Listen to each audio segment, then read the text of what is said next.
দেখতে পাচ্ছ আজকে ঢালাইটা হচ্ছে ছাত্তার। আর যে আমাদের মিস্ত্রি কোথা থেকে আসছো দাদা?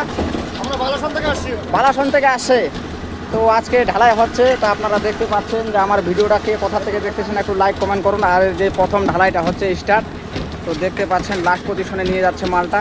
আর আমাদের এই যে মিস্ত্রিগুলো দেখতে পাচ্ছ সবাই আছে আজকে ঢালাইতে। বিকালবেলা হবে আবার এদের খাওয়া দাওয়া। তো প্রথম মালটা এখানে ঢালা হলো। আর ভিডিওটা কেমন হচ্ছে শেষ পর্যন্ত দেখতে থাকো। আমি পরবর্তী একটা ভিডিও দিব আপলোড করে। এটা আমাদের প্রথম নেক্সট ভিডিও ঢালাইতে। তো কে কোথার থেকে দেখতেছো একটু জানাবা। আমার যে মিস্ত্রি লেবারগুলো আছে সম্পূর্ণ আজকে ছাদটা আর কি ঢালাই হচ্ছে। তো দেখতে পাচ্ছেন সবাই যে যেখান থেকে দেখো আমাদের ভিডিওটা লাইক করো, শেয়ার করো, কমেন্ট করো। আর ছাদের রড বার্নিংটা কেমন হয়েছে একটু কমেন্ট করে জানাবেন। আর এদিকে দেওয়া গেছে পয়েন্ট পয়েন্ট, আপনারা দেখতে পাচ্ছেন বিমে সব কিছু হয়ে গেছে। আর ছাদটা হলো তোমাদের এইটা হলো লম্বা 1100 স্কয়ার আছে টোটাল। আর এই দিক দিয়ে একেবারে ওইখান থেকে মাল হচ্ছে। মোটামুটি একতলার কাজ হয়ে গেছে, মানে দুতলার কন্ডিশনে ছাদ ঢালাই হচ্ছে।